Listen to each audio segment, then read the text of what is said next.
Hello, my name is Austin Ralph, and today I'm going to be talking about data and data analytics more specifically. Um, yeah, so let's jump right into it. I'm just going to give a quick overview.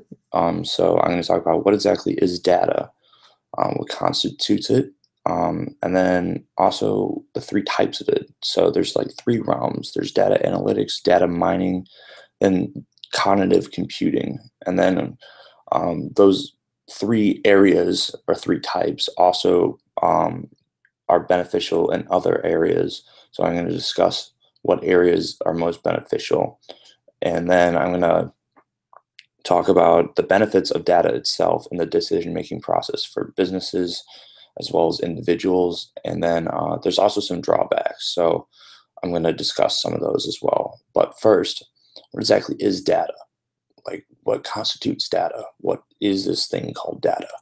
So data is essentially facts or information used to calculate, analyze, or plan something. It's the bits and pieces that businesses, individuals, everyone uses in order to plan or organize something. It's you draw all your information from data, and it can be used in the form of surveys, numerical information.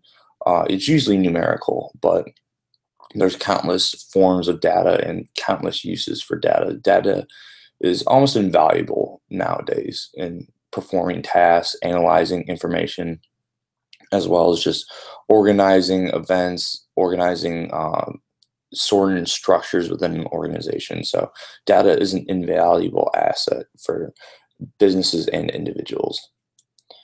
And then the three types of data, as explained before, are analytics, mining, and cognitive computing. So firstly, data analytics is pretty much the science of examining raw data, the purpose of drawing conclusions about that information. It's very, as the name says, analytical. It draws all sorts of interpretations and inferences about a set piece of data, and it's used by many various industries. There's not one industry that doesn't use an analytical approach when accessing and looking at data. It's very important and allows for companies to make better business decisions. It gives them the better tools to make these decisions and the better knowledge and backup for those decisions. And it can verify or disprove existing models or theories. So the process of data analytics can disprove a current, like a past trend, a past idea, any past, I, for lack of a better term, movements, just by looking at the data and examining trends and patterns within that data that would disprove a past idea. So there's a lot of data and analytical companies out there that are specifically in business due to the analysis of data. So a big one is Enigma. Data Hero is another one.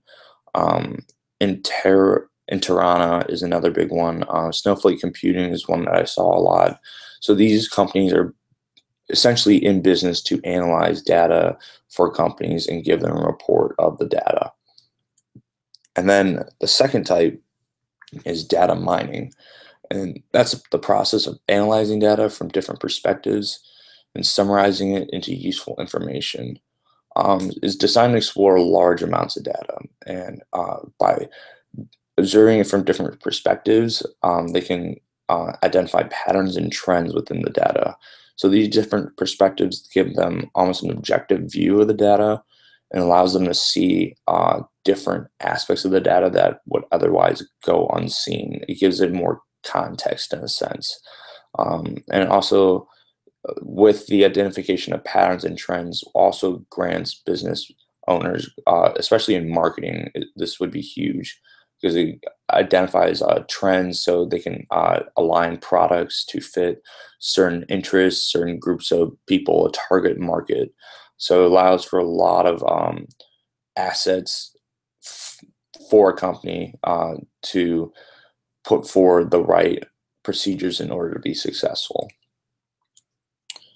And then 6 common types of data mining is anomaly detection. So you go through the data and find the outliers, and it allows for more rigorous analysis of the data. So you can find the outliers and cross those out, and find out what is causing certain problems in certain areas. Associated rule learning. So you can kind of establish a rule for the data. You can put it kind of in boundaries almost. You can kind of set a limit on the data is what that pretty much means. And clustering is kind of just grouping it together with a large amounts of data. You need to find certain, you can group them together, and that kind of goes hand with classification. You just classify the data, group it in certain classes, if you must say, and then from that, analyze the data even further. And then regression and summarization are almost the exact same thing as well. So summarize the data, and then kind of draw inferences from that. Summarize it in a way that is comprehensive, yet totally summarizes completely what the data is saying, all the information in the data. And then some data mining services that are available. There's open source data mining services that are available, believe it or not, such as Torch, Orange, and Gate are ones that I saw commonly used. And then there's also commercial. So IBM, that's the official name for it, but that's IBM's official data mining service that it provides. There's Oracle that I personally use at my internship. I use it a lot for analyzing large inventories and inventory tracking and stuff like that. So I've used that one personally. Then Microsoft has its own service as well called Microsoft Analysis Service. So there's a bunch of data mining services, not only for commercial use, but also open source use. So that's a big key factor in data mining. Then lastly, there's cognitive computing. And this addresses complex and ambiguous situations, very vague, very open to interpretation, not very just circumstantial, if you might say. And the data tends to change frequently. So there's ever-changing data, there's constant ebb and flows of information, of trends, patterns. So this allows it to be put in more of a contextual computation. So it's more with these ever-changing data trends and what have you. The context is very important for analyzing what the data is actually saying about the information or situation that it's analyzing. And then to achieve this new level of computing, because this is a very high level, very high structural computing process, cognitive systems must be very adaptive. They have to adapt to the data well. They have to be flexible in order to process the ever-changing data. It needs to be interactive, so it needs to be able to interact with the data in a way that's engaging to the user as well as comprehensive, so the user understands what the data is actually saying. Iterative and stateful, it needs to be definitive. It needs to provide a good statement for the user so there's no confusion. And then lastly, it must be contextual.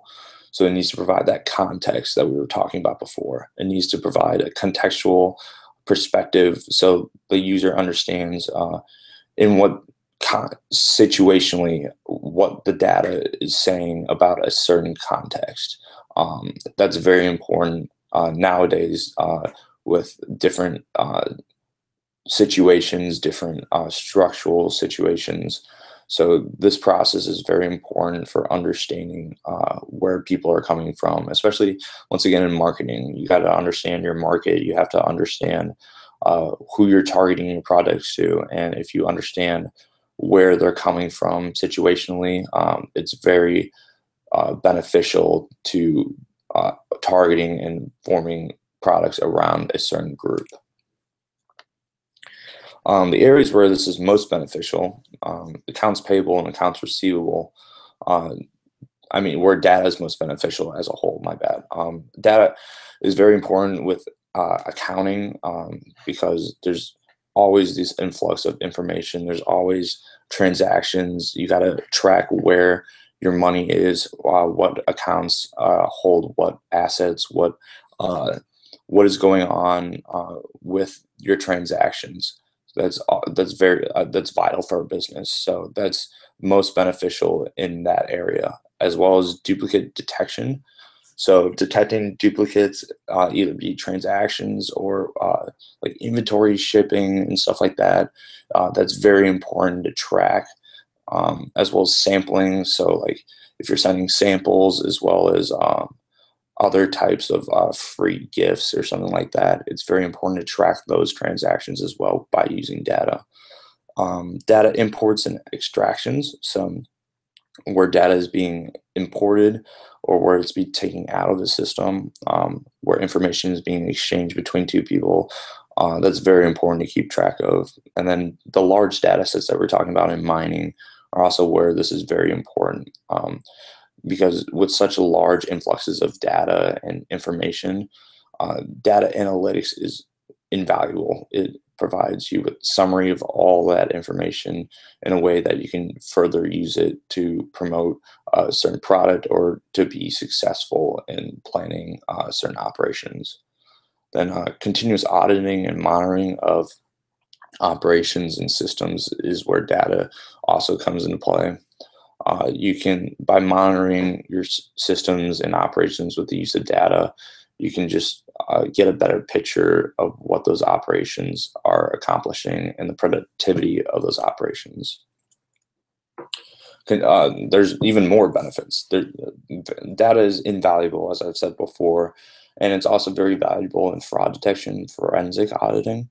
So with the use of data, you can detect certain anomalies in the data, which may lead to detecting fraud, which is a major issue in a company. So by the use of data and detection of fraud, you can limit the money that is being taken from a company and the corruption within a company. Analysis of P cards and timesheets and payroll.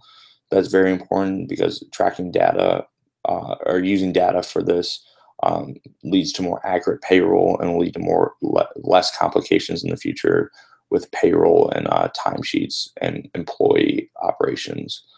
Joins and comparisons. So comparing and merging data is important for businesses because you can spot trends. You can look back in the past and compare it to what you're doing now, as well as compare what you're doing to other companies. So that's very important as well as tracking inventory. As I said before, inventory tracking is huge for companies, especially for distributors and production companies.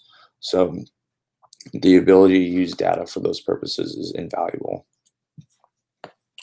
And then the benefits of data in the decision-making process, it can lead to, it's more of a path of least resistance. It gives you the best tools to firmly understand the data without having to go through it and pick out all the little pieces of it.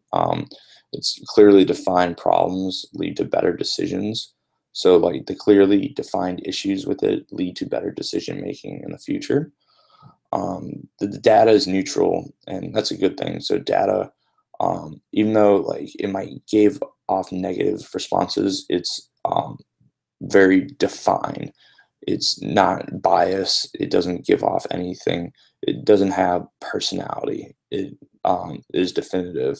There's no arguing against it. It's just what it is. So that's what it means when I say data is neutral.